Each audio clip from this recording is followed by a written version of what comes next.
नमस्कार। मैं डॉक्टर सत्यप्रकाश चौहान, भारत आरोग्य संगठन की तरफ से स्वास्थ्य जागरूकता के कार्यक्रमों की श्रृंखला में आज एक नए कार्यक्रम के साथ में। हमारा आज का ये कार्यक्रम विशेष रूप से महत्वपूर्ण है क्योंकि ऋतु के अनुसार ग्रीष्म ऋतु या समर का सीजन आ चुका है और काफ़ी जगह पर देश के हिस्सों में अगर हम देखें तो 40 से ऊपर का टेम्परेचर लगभग चल रहा है। तो इस समय में लगभग हम देखें तो 40 से ऊपर का टेम्परेचर है, तो जाहिर सी बात है खाने पीने और अच्छे स्वास्थ्य के लिए कुछ परिवर्तन करना जरूरी हो जाता है। तो इन्हीं सब प्रश्नों के लिए, जैसा कि हमें ईमेल के माध्यम से प्राप्त हुए और बहुत से सामान्य जनता के रूप से भी ये प्रश्न हम लोगों से पूछे गए कि इस पर एक कार्यक्रम कीजिए एक्सपर्ट्स को बुला के। तो क्योंकि यह समय खाने पीने, एक्सरसाइज से रिलेटेड, डाइट से रिलेटेड, फल सब्जियों से रिलेटेड बहुत तरह के क्वेश्चंस को लेकर है। तो इसमें हमारे साथ जो आज मुख्य अतिथि के रूप में उपलब्ध हैं वो डॉक्टर सागर सर हैं, जो एमडी पीएचडी हैं गवर्नमेंट कॉलेज उड़ीसा से। वर्तमान में एक एसोसिएट प्रोफेसर और एचओडी के रूप में छत्तीसगढ़ में आयुर्वेदिक कॉलेज में कार्यरत भी हैं। सर के तमाम लिखे हुए बुक्स इसमें भारतवर्ष के विभिन्न राज्यों में अभी भी छात्रों द्वारा बहुत ही पसंद किए जा रहे हैं। सर के डिफरेंट टाइप के आर्टिकल्स इंटरनेशनल, नेशनल स्टेज पर या डिफरेंट टाइप के रिसर्च जर्नल्स में पब्लिश होते रहे हैं। तो सर बड़े ही अपने नोन पर्सनैलिटी हैं और बड़ा ही अच्छे ढंग से अपने विषयों को कहते हैं, समझाते हैं। साथ ही साथ हमारे साथ हैं डॉक्टर विभा मैडम, जो गवर्नमेंट आयुर्वेदिक कॉलेज में एक जो असिस्टेंट प्रोफेसर स्वास्थ्य विभाग में ही हैं, जिनके माध्यम से हम योग के विषय में जानेंगे। और मैडम वर्तमान में एमडी स्टूडेंट्स के एक गाइड के रूप में भी कार्य कर रही हैं। तो दूसरे विद्वान के रूप में हमारे साथ डॉक्टर विभा मैडम रहेंगी। और साथ ही थोड़ा सा पक्ष हम लोग मेडिटेशन के बारे में जानना चाहेंगे, जो योग के बड़े ही लोकप्रिय चिकित्सक और शिक्षक डॉक्टर स्वप्निल सर, जो कि एसोसिएट प्रोफेसर भी हैं, उनके माध्यम से हमको प्राप्त होगा। तो मैं कार्यक्रम में बिना किसी औपचारिकता के सामान्य रूप से ईश्वर को याद करते हुए, उनकी कृपा से हमारा संगठन बड़ा अच्छा कार्य कर रहा है और हम लोग लगातार लोगों के लिए स्वास्थ्य की जागरूकता के कार्यक्रम कर रहे हैं, तो उनको धन्यवाद देते हुए मैं सबसे पहले सीधे सागर सर का स्वागत करता हूं और एक प्रश्न के सर। माध्यम से सर से जी एक प्रश्न निवेदन करना चाहूंगा कि सर जैसे जी कि सर। गर्मी का सीजन आ चुका है, तो सबसे पहला जी प्रश्न तो यही होता है कि जैसे हम कहते हैं जैसा खाए अन्न वैसा रहे मन, और जैसा रहेगा मन जी वैसा ही रहेगा तन। तो जी। किस तरह का खान पान हम लोग इस समय ध्यान रखें, विशेष रूप से फल सब्जियों के माध्यम से किस तरह की चीजें ज्यादा आ, प्रयोग करनी चाहिए, क्या अवॉइड करना चाहिए? जी सर। हाँ, मैं बताना चाहूँगा जैसे कि हम आयुर्वेद में बात करते हैं। हम आयुर्वेद का प्रयोजन ही होता है स्वस्थ संरक्षण की कागज प्रश्न नंबर 6 कि स्वस्थ को स्वस्थ रखने के लिए क्या करना, ये मेन उद्देश्य है। ठीक है। तो अभी समर सीजन आया है जिसको हम ग्रीष्म ऋतु बोलते हैं। तो शरीर का शोषण होता है इस समय। तो शरीर का शोषण होता है तो वाटर कंटेंट जो होता है बॉडी का वो सूख जाता है। तो हम फल सब्जियों में ऐसे फल सब्जियां चूज कर सकते हैं जिसमें वाटर कंटेंट हो। वाटर कंटेंट हो, जैसे फल की बात करें, तरबूज खरबूज, इसमें वाटर कंटेंट होता है। क्योंकि बॉडी को हमारे वाटर कंटेंट की एक पर्टिकुलर जरूरत होती है जो सूर्य सूर्य शोषित कर देता है। तो इस तरीके से वाटर कंटेंट जिसमें हो वैसे फ्रूट और सब्जी खाने चाहिए। ये कलिंदर हो गया, तरबूज हो गया, लौकी की सब्जी हो गई। ये सारी सब्जियां हमको ये खानी चाहिए जिसमें वाटर हमारा बैलेंस हो सके। वाटर बैलेंस करना इंपॉर्टेंट होता है सर, जी सर। बॉडी इसलिए। तो जी अच्छा, इन फल सब्जियों के माध्यम से जैसे हम लोगों ने जाना कि लगभग सीजन में जो आ रही सब्जियां हैं जिनमें वाटर कंटेंट ज्यादा हो, उनका जी विशेष रूप से प्रयोग करना चाहिए। तो जी जी जी। क्या इनकी कुछ स्पेसिफिक रेसिपीज भी होती हैं जो थोड़ा सा मतलब बच्चों में भी एक टेस्ट को भी बनाए रखें, स्वास्थ्य भी बना रहे, स्वाद भी बना रहे, इनके माध्यम से कुछ ऐसे ही रेसिपीज अब के तैयार की जाती रेसिपी रेसिपीज के बारे में मैं बात करूं तो अलग अलग, जैसे चिंचा पानक होता है, आम का पन्ना होता है, आम का नींबू पानी पी सकते हैं। नींबू पानी में अलग अलग, कोई ठंडा पीता है, कोई गर्म मतलब नॉर्मल टेम्परेचर में पीता है, कोई मीठा पीता है। तो हमको बेसिकली क्या करना होता है इस समय कि पित्त थोड़ा सा डिस्टर्ब होता है, हमारा डाइजेशन भी डिस्टर्ब होता है। तो वैसा प्रिपरेशन करना है, जैसे नींबू पानी बना लिया, चिंचा पानक बना लिया, आम का पन्ना जो होता है, कच्चे आम का पन्ना। ये सब हमारे वाटर कंटेंट को मतलब स्वाद के लिए भी, स्वाद अनुरूप भी अच्छा होता है। सबसे पॉपुलर छाछ बोल सकते हैं आप, छाछ पीना चाहिए। वो जो बटर मिल्क जिसको हम अंग्रेजी में बटर मिल्क बोलते हैं, ताजा छाछ निकाल के पिए। जिससे हम स्वादानुसार इसमें नमक, सेंधा नमक डाल के हम इसको आहार के साथ में इसको हम ले सकते हैं, जिससे हमारा वाटर कंटेंट बराबर रहे। एक मेन और स्वाद अनुसार स्वाद भी हमारा बहुत बढ़िया है। इसमें बच्चों के लिए भी लेना आसान होता है। जैसे कि छाछ कोई भी पी सकता है आराम से, आम का पन्ना कोई भी पी सकता है, कलिंदर का जूस पी सकते हैं हम। इस तरीके से हम कुछ प्रिपरेशन कर सकते हैं। जी छोटे सर। छोटे घर में प्रिपरेशन हो सकते हैं, ये घर में प्रिपरेशन आराम से किए जा सकते हैं ये प्रिपरेशन। जी सर। अच्छा, जैसे कि बार बार आपने जैसे अभी बताया भी कि थोड़ा सा वाटर कंटेंट पे ध्यान देना चाहिए, जिनमें ज़्यादा हो जी। उनको ही लें। वाटर के लिए क्या कोई एक पर्टिकुलर कुछ नियम हम मान सकते हैं? क्योंकि गर्मियां हैं, बाहर निकलो, स्वेटिंग बहुत होती है, वाटर लॉस है, इलेक्ट्रोलाइट लॉस भी साथ में होता है, तो स्वेटिंग हो रही है, सोडियम क्लोराइड वगैरह ये भी बाहर जा रहा है। ऐसी स्थिति में लगभग कितना पानी मेंटेन करें और इलेक्ट्रोलाइट वगैरह कैसे बैलेंस करें?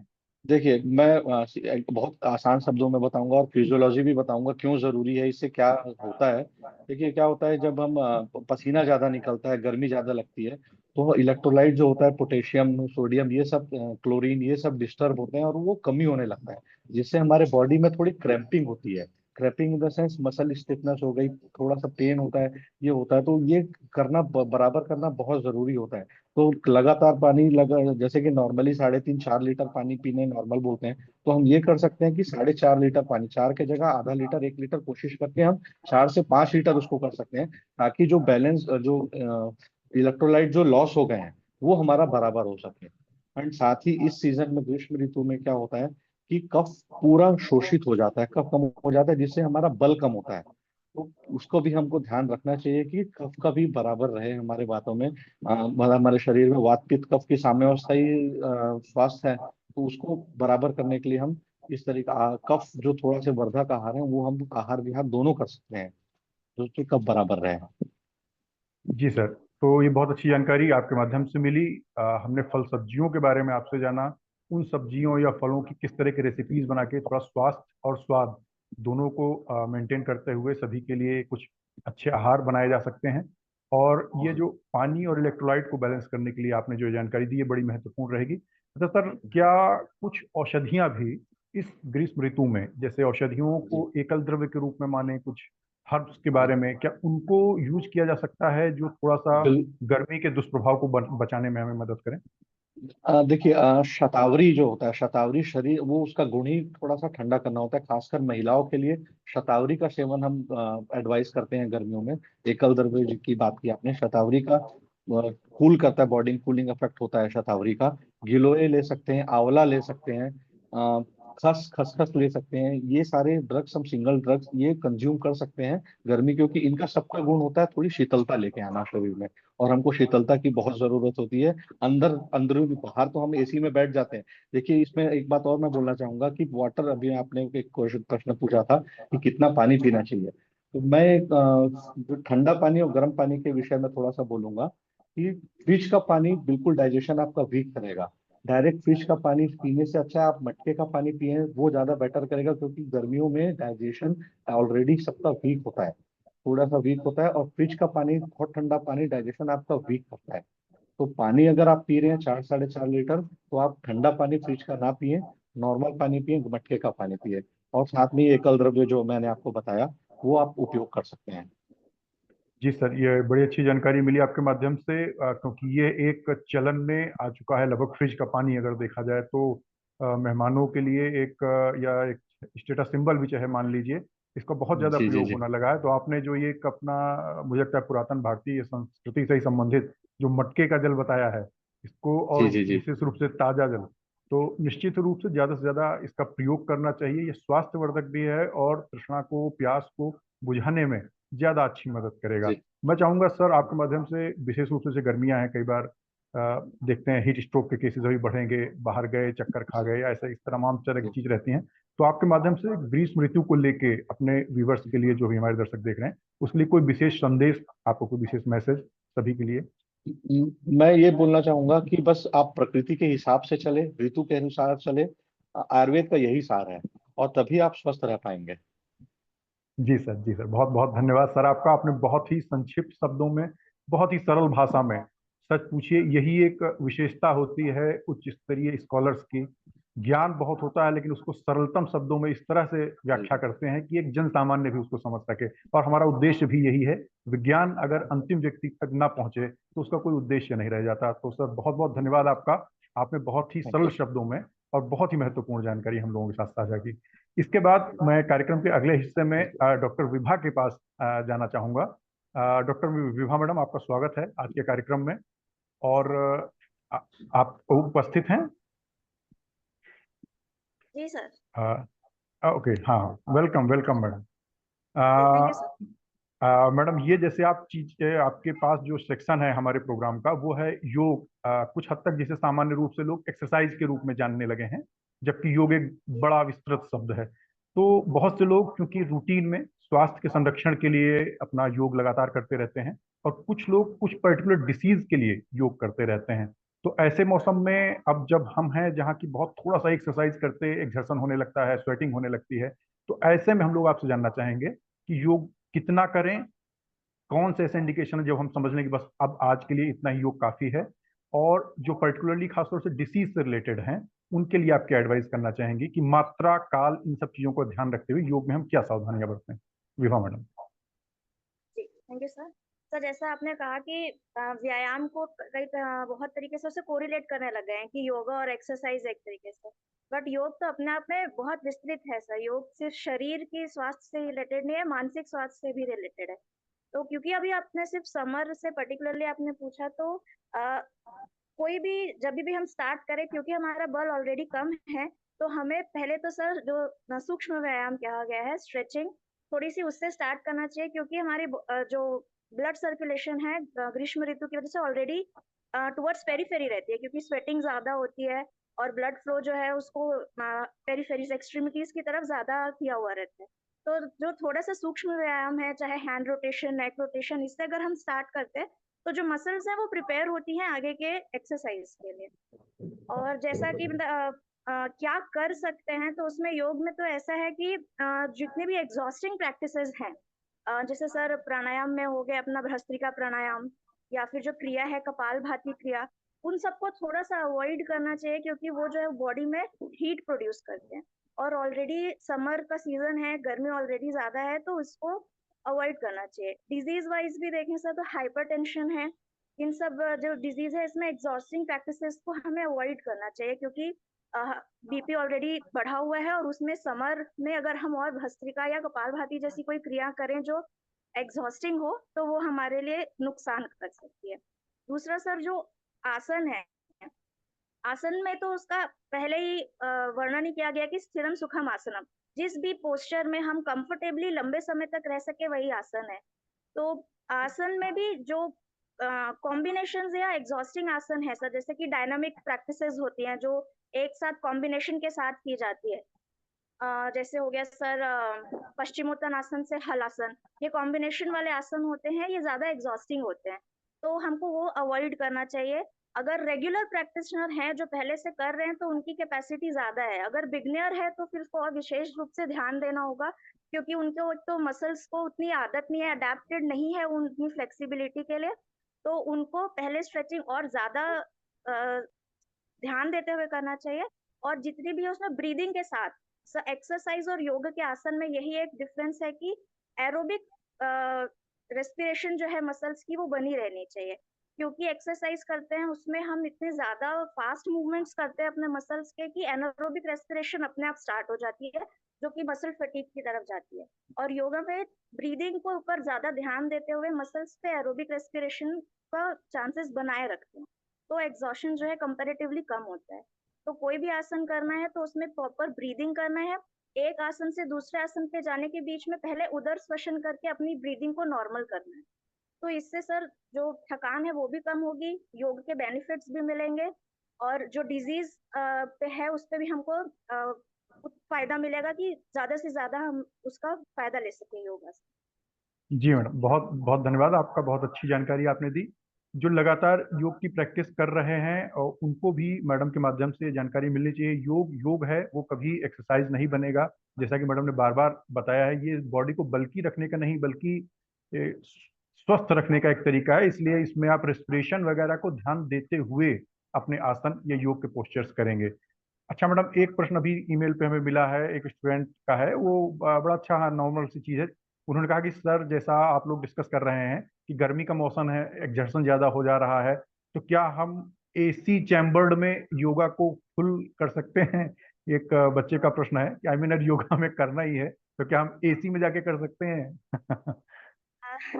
सर वैसे तो योगा को जितना ज्यादा ओपन स्पेस में और ओपन एनवायरनमेंट में करे तो फायदा है, बट क्योंकि गर्मी है और एसी में बाहर से कूलिंग इफेक्ट आती रहेगी और हमारी एक्सरसाइज से हमारी बॉडी हीट होती रहेगी, तो ये टेम्परेचर डिफरेंस बहुत ज्यादा होता जाएगा, तो सर हो सकता है हमारे मसल्स में स्पाज्म ज्यादा हो और जो खिंचाव ज्यादा हो।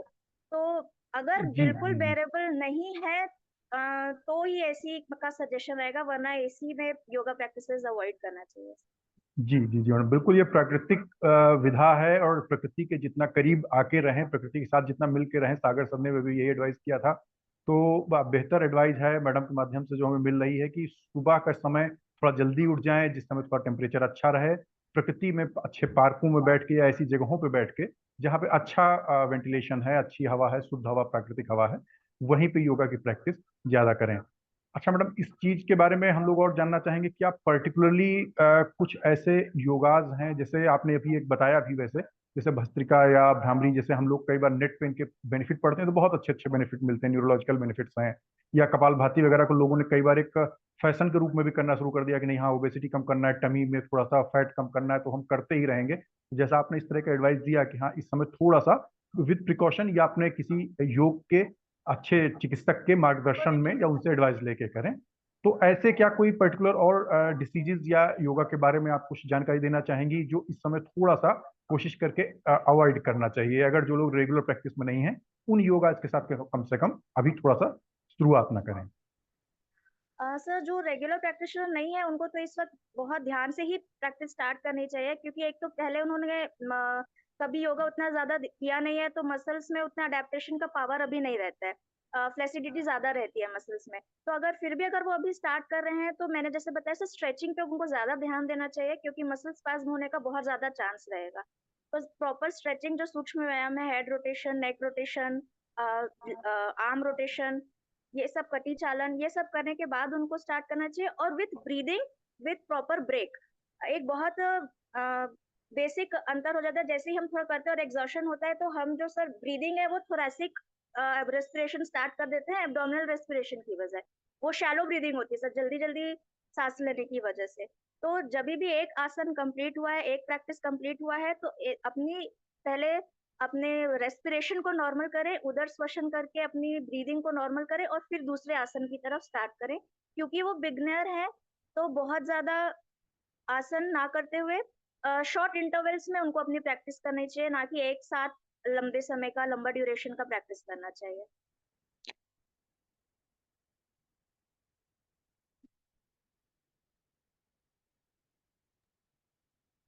कोई प्रॉब्लम हो रही है सर? हेलो चौहान सर, एक सेकंड, डिस्कनेक्ट हो गया शायद। Okay.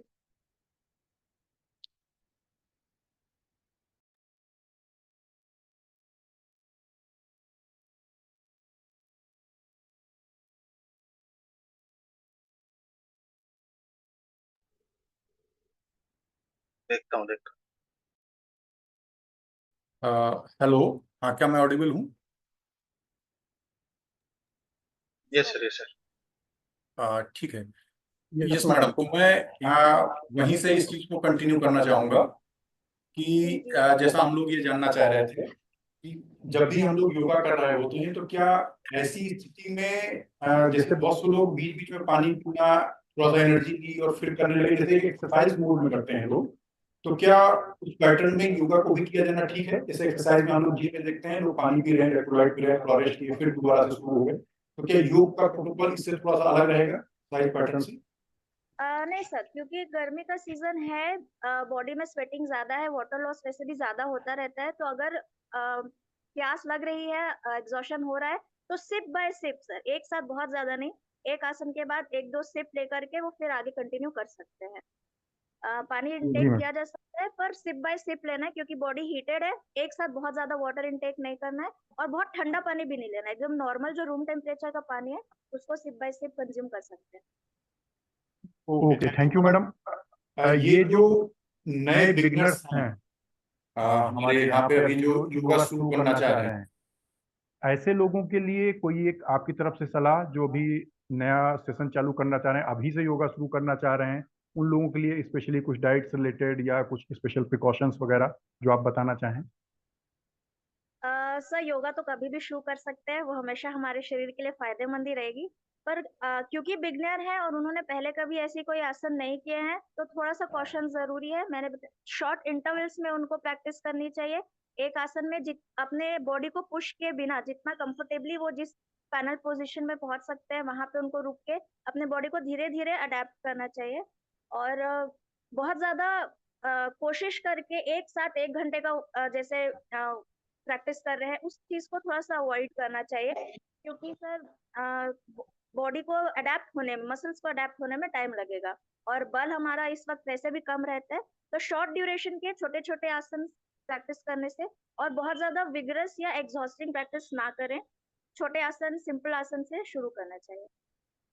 Okay, thank you madam, बहुत बहुत धन्यवाद आपका। आपने दोनों तरह के बिगनर्स के लिए भी बहुत अच्छी महत्वपूर्ण जानकारी साझा की। बिगनर्स समय का ज़्यादा ध्यान न लें, किसी से कॉम्पीट न करें कौन आधा घंटा कर रहा है कौन 1 घंटा, ये एक्सरसाइज नहीं है। और सूक्ष्म व्यायाम के साथ शुरू करें, कुछ हल्के पानी या नारियल पानी या इलेक्ट्रोलाइट्स के साथ में वाटर सिप सिप करके लेते हुए कर सकते हैं। खुली जगह और प्राकृतिक एनवायरनमेंट का चयन करें। और जो लोग अभ्यस्त हैं, पुराने समय से कर रहे हैं, वो भी कुछ ऐसे अपने योग जो विशेष रूप से जैसे कपालभाति, भस्त्रिका वगैरह, जिनसे शरीर में उष्णता उत्पन्न होती है, ये ज्यादा हार्ड एक्सरसाइज, ज्यादा कैलोरी बर्निंग की कोशिश इस सीजन में ना करें। तो आपके माध्यम से बहुत अच्छी जानकारी मैडम हम लोगों को मिली है, इसलिए बहुत बहुत धन्यवाद देना चाहूंगा आपको भारत आरोग्य संगठन की तरफ से। और पुनः आपसे अनुरोध करना चाहूंगा कि योगा के कार्यक्रम में योगा संबंधी जानकारी देने के लिए जब भी हमें जरूरत हो, हमें आपकी तरफ से कार्यक्रम की अनुमति मिले। Thank you madam, thank you. अब इसी कार्यक्रम का एक छोटा सा हिस्सा और बचता है। हमने पथ्य के विषय में जाना, योगा के विषय में जाना। अब अगली कड़ी में हम लोग जानना चाहेंगे कि जो प्राणायाम से संबंधित है, मेडिटेशन से संबंधित है, योग का एक हिस्सा शारीरिक के अलावा मानसिक स्वास्थ्य से भी संबंधित रहता है। तो इस विषय में जानकारी देने के लिए हमारे साथ हैं इस समय डॉक्टर स्वप्निल सर, जो योग के बड़े ही विख्यात चिकित्सक, शिक्षक, प्रशिक्षक सभी रहे हैं। तो मैं सर से इस विषय में जानकारी करना चाहूँगा कि जैसे हम लोग विभिन्न सोर्स से ये जानकारी लेते रहते हैं कि कुछ ऐसे प्राणायाम होते हैं, कुछ ऐसे क्रियाएं हैं जिनसे हम शरीर में उष्णता को कम कर सकते हैं, शरीर को थोड़ा कूल रख सकते हैं। तो ऐसी कौन सी प्रक्रियाएं हैं, उनके विषय में सर आपके माध्यम से हम लोग जानकारी चाहेंगे। Doctor Swapnil sir. धन्यवाद सर। सबसे पहले अपने पहले के 2 स्पीकर्स का मैं धन्यवाद देता हूं जिन्होंने इतनी अच्छी जानकारी दी हमें।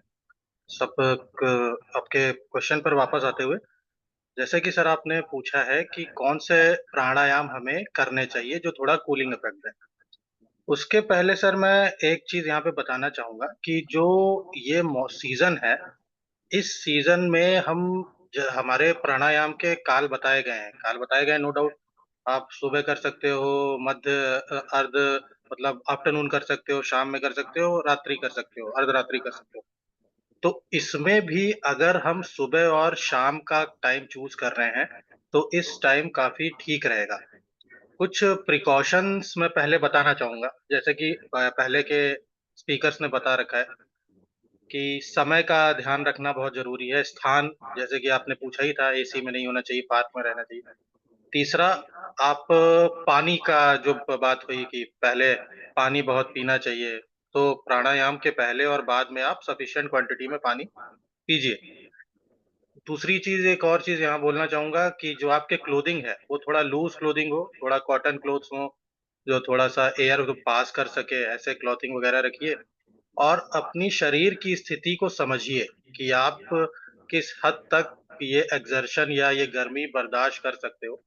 उससे ज्यादा नहीं जाना है हमें, उससे थोड़ा सा कम ही रखना है। क्योंकि आप अगर इस टाइम ओपन में बैठोगे सुबह के टाइम भी, तो 7 साढ़े 7 बजे भी पसीना आना शुरू हो जाता है। गर्मी इस तरह की है। तो अपनी क्षमताओं के, शरीर की क्षमताओं को समझिए। पहले दिन उस लेवल पे आप प्राणायाम या योग करने मत चले जाइए जो आप अटेम्प्ट तो करें लेकिन बाद में उसको फिर फायदे की जगह नुकसान हो जाए। तो इन सब चीजों का ध्यान देना है। जहां तक रही कौन से प्राणायाम करने चाहिए, तो उसमें बहुत अच्छे 2 प्राणायाम का मैं नाम सबसे पहले लूंगा, नाम से ही क्लियर हो जाता है। एक है शीतली और दूसरा है शीतकारी। तो ये आपको बॉडी में कूलिंग इफेक्ट देने के लिए ही बनाए गए हैं। तो शीतली बहुत इजी है, कोई भी नॉर्मली प्रैक्टिस कर सकता है। शीतकारी भी वैसा ही है। शीतली में आपको थोड़ा सा एक चोंच की तरह अपनी जीभ को लाइक दिस एक पोस्चर बनाना होता है और माउथ से आपको इनहेल करना होता है और नॉस्ट्रिल से आपको एक्सहेल करना होता है और ऐसे 8 से 10 राउंड करेंगे आप, तो आपको काफी कूलिंग सेंसेशन बॉडी में फील होगा। दूसरा शीतकारी भी ऐसे ही, शीतकारी में अपनी टंग को आप अपने माउथ की वॉल पे ऊपर टच कराएंगे और थोड़ा सा टीथ के ऊपर टीथ रख के और लिप्स थोड़ा सा ओपन करके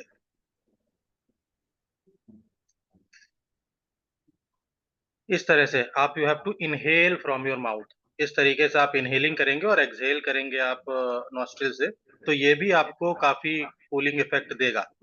साथ साथ अनुलोम विलोम सब जानते हैं। अनुलोम विलोम करना सब जानते हैं, लेकिन अनुलोम विलोम करने के लिए जो नॉर्मल लैंग देखा जाए तो कोई भी किसी भी तरीके से नाक बंद कर रहा है, नाक खोल रहा है, इसके लिए भी एक मुद्रा बताई गई है जिसको विष्णु मुद्रा कहा गया है। तो विष्णु मुद्रा में आपका राइट हैंड की इंडेक्स फिंगर और मिडिल फिंगर बंद रहती है, आपकी रिंग फिंगर और लिटिल फिंगर ओपन रहेगी और थंब ओपन रहेगा। ये है विष्णु मुद्रा।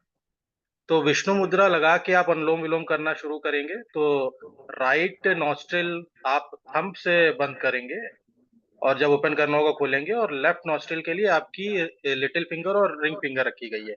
तो ये कुछ ऐसा प्रोसीजर करना होता है। यो और दूसरे हाथ से आप चिन्ह मुद्रा लगा सकते हो, सिंपल सी चिन्ह मुद्रा लगा के आप रखेंगे। तो ये एक तरीका है। नॉर्मली बताने वाले लोग बहुत तरीके से बता रहे हैं, लेकिन जो परफेक्ट और ऑथेंटिक और शास्त्रार्थ चीजें हैं, उस पे थोड़ा सा ध्यान दें तो आपका फायदा और ज्यादा हो सकता है।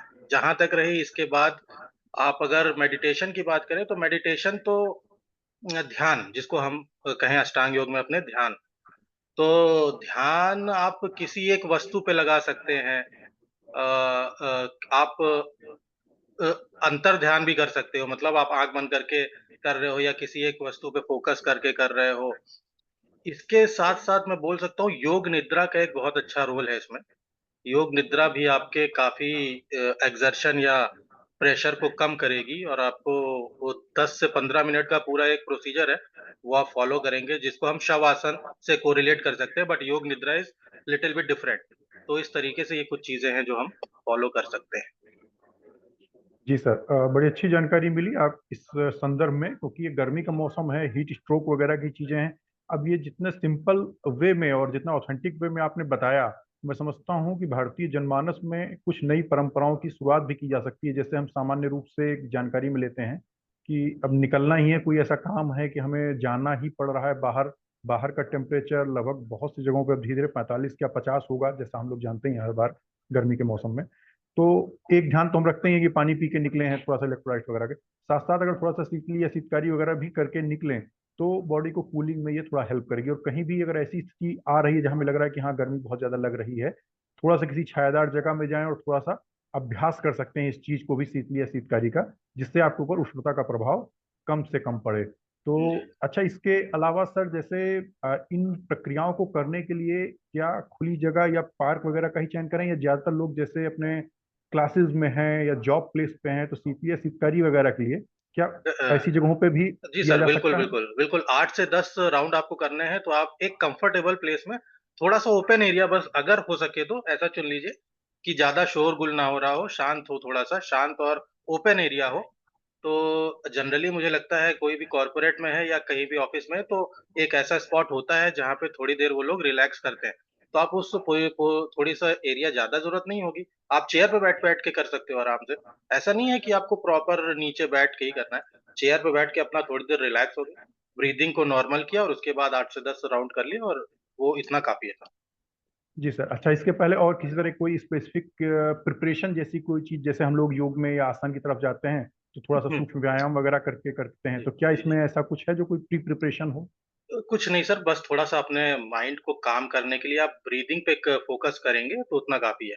8-10 बार इसको करने से पहले थोड़ा-सा अपनी ब्रीथिंग पे फ़ोकस करके उसको नॉर्मलाइज़ करने की कोशिश करिए। डीप ब्रीथिंग करिए, डीप इन्हेलेशन करिए और स्लो एक्सहेलेशन करिए, बस इतना करेंगे तो सफिशिएंट है। तो लगभग हम लोग यही निष्कर्ष लेके चलते हैं कि थोड़ा शांत जगह हो, थोड़ा वेंटिलेटेड हो, और आप थोड़ा सा अपने आप को काम करके इस तरह की प्रैक्टिस को कर सकते हैं। तो ये बहुत ही बहुमूल्य जानकारी है। गर्मी के मौसम में तमाम तरह की प्रक्रियाएं शासन के स्तर पर भी की जाती हैं जिससे लोगों को गर्मी से बचाया जा सके। तो ये एक ऐसे योग की प्रक्रियाएं हैं जिनको करके हम अपने आप को शारीरिक और मानसिक रूप से लगातार स्वस्थ रख सकते हैं। कार्यक्रम की शुरुआत से ही जिस तरह से मौसम से संबंधित फलों सब्जियों की, उनसे बनने वाली डिफरेंट टाइप की रेसिपीज की जानकारी हमें सागर सर से मिली, कितना पानी पीना चाहिए ये भी एक बहुत बड़ा क्वेश्चन रहता है आज के मौसम में, और किस किस तरह की औषधियों का प्रयोग कर सकते हैं कि जिससे हमारा स्वास्थ्य लगातार बना रहे, क्योंकि उष्णता का प्रभाव है, ग्रीष्म ऋतु है, बल का क्षय बहुत ज्यादा होता है, रुक्षता बहुत ज्यादा रहती है शरीर में। तो ऐसी परिस्थितियों में सागर सर ने जो बहुमूल्य मार्गदर्शन हम लोगों को दिया है वो हम सभी के लिए बेहद लाभप्रद सिद्ध होगा। और जो जानकारी विभा मैडम के माध्यम से मिली, क्योंकि योग का एक क्रेज भी है, थोड़ा फैशन के हिसाब से भी यूज किया जाता है कि चलो योग करना ही है, लेकिन सही जानकारी ना होने के कभी भी करना, कितना करना, कब नहीं करना, किन चीजों को नहीं करना है, इन पर ना ध्यान देते हुए कई बार हम इस कंपटीशन स्टेज में पहुंच जाते हैं कि बगल वाला आधा घंटा कर रहा है तो हमें भी आधा घंटा करना है, या 1 घंटा कर रहा है तो 1 घंटा करना है। तो उन्होंने जो बिगिनर्स के लिए या जो कंटिन्यूअसली डिसीज्ड हैं या जो कंटिन्यूअसली अभ्यस्त हैं योगा के, उनके लिए जो जानकारी मैडम के माध्यम से मिली हुई वो भी बड़ी महत्वपूर्ण थी। और अंत में एक ऐसी कुछ प्रक्रियाएं हम लोगों ने जानी डॉक्टर स्वप्निल सर के माध्यम से, जो उष्णता में हम नियमित प्रैक्टिस कर सकते हैं अपने वर्क प्लेस पे या अपने एजुकेशन प्लेस पे, जहां भी हों। क्योंकि शरीर को इस समय थोड़ा कूल रखना बेहद जरूरी है। हमारी बॉडी का एक इंटरनल कोर का एक टेम्परेचर भी है, अगर वो डिस्टर्ब होता है तो ऐसी स्थिति में बहुत तरह की बॉडी में होने वाले बायोकेमिकल चेंजेस वगैरह हैं, जो बहुत सी एनाबॉलिक चीजें हैं जो बॉडी में लगातार हेल्थ के लिए इंपॉर्टेंट है, वो डिस्टर्ब होने लगती हैं। तो बॉडी का टेम्परेचर मेंटेन रखने के लिए हमें जरूर प्रयास करना चाहिए। अच्छा वाटर इलेक्ट्रोलाइट इंटेक वगैरह के साथ में जो ये शीतली और शीतकारी के बारे में स्वप्निल सर ने बताया, ये बड़ा महत्वपूर्ण था। हम लोगों ने योग के क्षेत्र में बहुत ही क्रांतिकारी बदलाव देखे हैं। बहुत दिनों तक मैं चूंकि खुद रिलेटेड हूँ काय चिकित्सा से, इसलिए इस चीज को कहने में मुझे बिल्कुल कभी कोई संकोच नहीं रहता कि बहुत लंबे समय तक स्वस्थ व्रत के विभाग पर काय चिकित्सा के लोग ही नियुक्त होते रहते थे। लेकिन जब से स्वस्थ व्रत के विशेषज्ञ के रूप में लोग निकले, अब स्वस्थ व्रत की ही एक चेन देख रहे हैं हम, तीनों विशेषज्ञ हमारे स्वस्थ व्रत विभाग से हैं और विशेषज्ञता वाले लोग हैं। तो जो जानकारी अब हमें योग के विषय में मिल रही है, आसन के विषय में मिल रही है, प्राणायाम के विषय में मिल रही है और पथ्य अपथ्य के विषय में मिल रही है, ये बहुत ही फिल्टर्ड और एक तरह से बहुत ही अच्छी जानकारी होती चली जा रही है, बड़ी परिष्कृत होती चली जा रही है, और जानकारी का साइंटिफिक लेवल हमारा बढ़ता जा रहा है और प्रक्रियाएं बड़ी आसान होती चली जा रही हैं कि इनको कोई भी अडॉप्ट कर सकता है। तो मैं आज के तीनों अपने विशेषज्ञों का बहुत बहुत धन्यवाद देना चाहूंगा जिन्होंने आज हमारे कार्यक्रम में अपनी समय दिया। मैं डॉक्टर सागर सर का, डॉक्टर विभा मैडम का, डॉक्टर स्वप्निल सर का, सभी का बहुत बहुत धन्यवाद करना चाहूंगा। पूरे भारत आरोग्य संगठन के माध्यम से, सभी पदाधिकारियों के माध्यम से, डॉक्टर सागर स्वयं हमारे यहाँ छत्तीसगढ़ के भारत आरोग्य संगठन के उपाध्यक्ष हैं प्रदेश के। तो ऐसी स्थिति में सभी लोगों ने अपने स्तर पर स्वास्थ्य की जागरूकता के कार्यक्रम को फैलाने में लगातार सभी का सहयोग किया है। स्वप्निल सर लगातार चूंकि भारत आरोग्य संगठन के टेक्निकल सेल के नेशनल हेड हैं, वो अपनी तरफ से प्रयास करते रहते हैं। डॉक्टर विभा मैडम स्वयं राजकीय गवर्नमेंट शासकीय सेवाओं में हैं, उनकी तरफ से जो हमें मार्गदर्शन मिला, इन सभी का बहुत बहुत धन्यवाद। और हम लोग फिर इस तरह से आशा करेंगे कि बदलती हुई ऋतुओं में खान पान और स्वास्थ्य संबंधित योग और आसन, विभिन्न तरह की जो जानकारियां हैं वो समय समय पर हम लोगों को प्राप्त होती रहे। तो सर बहुत बहुत धन्यवाद आप सभी लोगों का। और इसी के साथ अब मैं कार्यक्रम को समाप्त करने की घोषणा करता हूं और शीघ्र ही हम किसी नए कार्यक्रम में नए विषय पर महत्वपूर्ण जानकारी के साथ पुनः लौटेंगे। तो आप सभी का बहुत बहुत धन्यवाद और आज के कार्यक्रम